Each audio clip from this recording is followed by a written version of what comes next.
Hello, this is Robert Rickover at Body Learning, and today my guest is Dr. Eva Selhub, who is a medical doctor. She's an instructor of medicine at the Harvard Medical School and a clinical associate at the Benson Henry Institute for Mind-Body Medicine at Mass General Hospital. She's board certified in internal medicine, and she's also trained in Eastern medical practices. She's also written a couple of books. One's called The Love Response, and the other, Your Brain on Nature. She's been published in medical journals, featured in national publications. And Dr. Selhub recently attended a Alexander Technique workshop in California.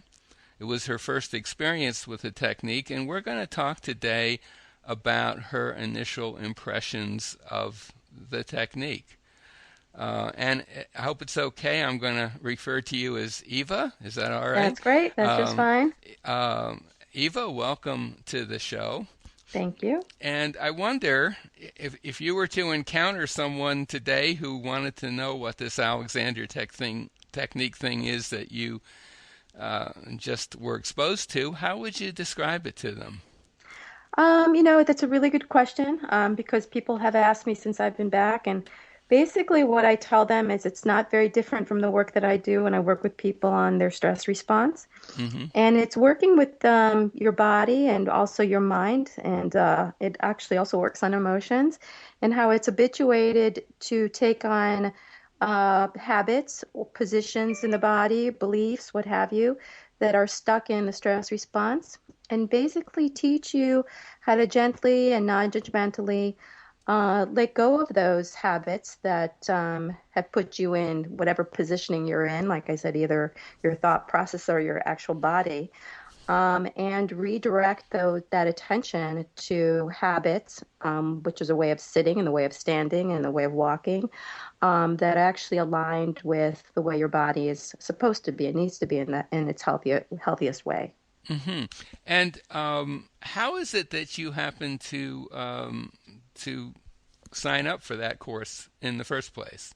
I actually knew really very, very, very little about the Alexander technique, and my dear friend Michael Gelb, who's one of the teachers, Mm-hmm. one of the masters in the Alexander technique, invited five of his friends to come for the week because it was also going to be New Year's, and to be there and to learn and to gather and to have a good time. So really, I just went to be with my friend. Oh, okay. And the learning was a happy consequence. Oh, that's excellent. From what you've seen and experienced of the Alexander technique so far, do you see? I know that you've studied various mind-body approaches to patient care, including some Eastern medical practices. Do you see any resonance there with Alexander work? Oh, absolutely. I mean, I think that there's many, many different ways to get to the same place. And I think Alexander is one of those ways. It's a very applicable way for many people. The goal is for all of us to get out of a place of stress and get into a place of ease, mentally, physically, psychologically, and spiritually and energetically. And, though it on the outside it looks like it's a movement technique, it really is all of the above. And it really helps people get into a place of ease within and without. And yeah, I think it is very similar to many of the other practices that I've been exposed to. And when you were on that course, did you experience any changes yourself, or did you observe any changes in some of the other participants? Oh, sure. And too many to count. One of them, is just basically having less strain in my back and in my Hmm. neck, and my voice being able to be deeper and clearer, and watching other people's voices become more clear and more project better. People in pain were in less pain. People were walking taller. So absolutely saw a lot of differences. Hmm. And I'm interested that you mentioned some help with back pain. My impression is that most primary care doctors are not real happy to deal with people with back pain because they often don't have any good solutions. First of all, would you agree with that? Well, I would agree that doctors don't like to deal with anything that they don't have solutions for. Yeah, And that's a lot of things. sure. And back It's pain not would. just back pain, which is why Eastern and Western medicine need to be branched together because together they have more answers than one alone. So in general, I don't think doctors like to not have answers, and I think there's a lot of alternative practitioners that don't have answers to chronic back pain. So I think anything that enables a patient to be more empowered and to be able to feel better, is always a good thing for a primary care doctor. And what do you think it would take for primary care doctors or doctors in general to be receptive to something like the Alexander technique as something to suggest to their patients? You really, I find, and because this is what I do, in general, is try to bring in the knowledge of Eastern traditions to the Western medical world, is that most people do not open up to new ideas or different ways of being unless they're actually in pain. Hmm. So, most people do not search for meaning unless there's a reason to search for it. And so usually you have to apply, you know, you have to sort of intrigue their own sense of pain, their own sense of discomfort, their own sense of stress. They might have so many patients that they haven't been able to help, and they finally say, okay, I need to figure out something else. Or they're in pain themselves, and they say, okay, I need to figure out something else. Nothing is working. Hmm. So usually it comes from the personal journey. Hmm.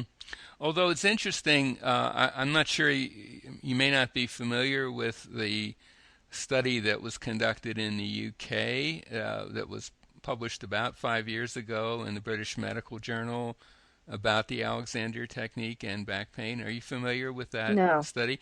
Well, it was a large-scale study. It was actually kind of the first large-scale study on that topic. And in England now, it was sponsored by the National Health Service, and in England now, GPs are encouraged to, as it were, prescribe Alexander technique lessons for patients with chronic back pain. Prescribe, I put that in quotes, but they're encouraged to suggest that to their patients. And I was speaking with another doctor here in the States about that and asking him the same sort of question I asked you, and he said it's really a shame from our point of view that that study didn't appear in, say, the New England Journal of Medicine, where it would have had a big impact here, whereas British Medical Journal, well, we know it's a good thing, but it's a different country. Do you have any Mhm. thoughts about that? No, not really. I mean, there's a lot of studies that go into the New England Journal and they don't really affect any doctors. Uh-huh. So, I think, this idea of everything needing to be validated scientifically, I think it is wonderful that more research is being done and that validity is happening scientifically. But really, when it comes down to the everyday doctor who's practicing, there are so many studies being thrown at them and practice guidelines and Hmm. Hmm. insurance base is what they're going to cover, what they're not. And there is a lot of, it's not like the Alexander technique is covered by insurance. It's a completely self-pay model. Right. So, advocating for your patients to go pay something out of pocket, a lot of patients don't have that kind of, so there's a lot going into how a doctor makes decisions that really I think it's a wonderful thing for these studies to be published in our mainstream journals to get more awareness. Absolutely, and I think that that's important for global awareness. And it's important for patients to know about this stuff and demand it and go do it. I think it's a wonderful thing when doctors acknowledge it and recommend it. But ultimately, it's really up to society, to people, to the population to say, this is what I want to do, and acupuncture, for instance, has gotten more widespread, not so much because doctors are recommending it, it's getting more widespread because patients are demanding it. Hmm. And the difference between their demand for acupuncture and their, say, potential demand for the Alexander technique, what is the difference that makes acupuncture more popular, do you think? Well, I think, well, first of all, I think acupuncture's been around longer, as we know, Hmm. and there's been people have been more vocal about it. So, they've been around longer, they've been fighting for it longer, they've been trying to get awareness longer, they've been, lobbying for it longer. So there's a louder voice for it, which is why it's become more popular. But they've been working on this for a really, really long time. Alexander technique has been around, but not that long. And I think one of the Alexander practitioners was saying that one thing about the Alexander folks is they're not very good at marketing themselves That is and having a absolutely big true. voice out there. So it's Yeah, really about getting a bigger voice. yeah, yeah. Well, I couldn't agree with you more about both of those last two statements. We are not good marketers of ourselves. That's true.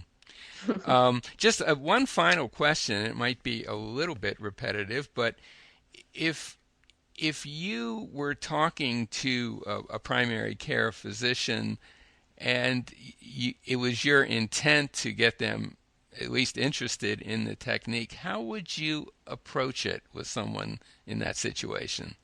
Like I said, for me, it's always about the personal journey, so that I Hmm. would have them, I would take a little bit of what I remembered, of what I learned, and show them. Hmm. I would have them experience the difference. I see. Right. The way people learn is through contrast.